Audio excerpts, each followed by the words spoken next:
You ask Tiger to solve. This deals with linear equations with one unknown. The final result is x equals 13/3. Let's solve it step by step. Group all x terms on the left side of the equation.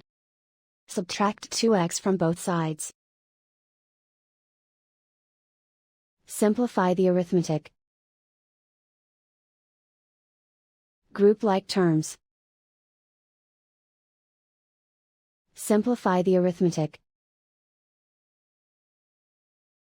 Isolate the x.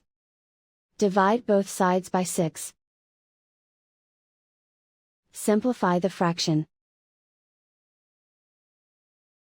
Find the greatest common factor of the numerator and denominator. Factor out and cancel the greatest common factor. And so the final result is x equals 13/3.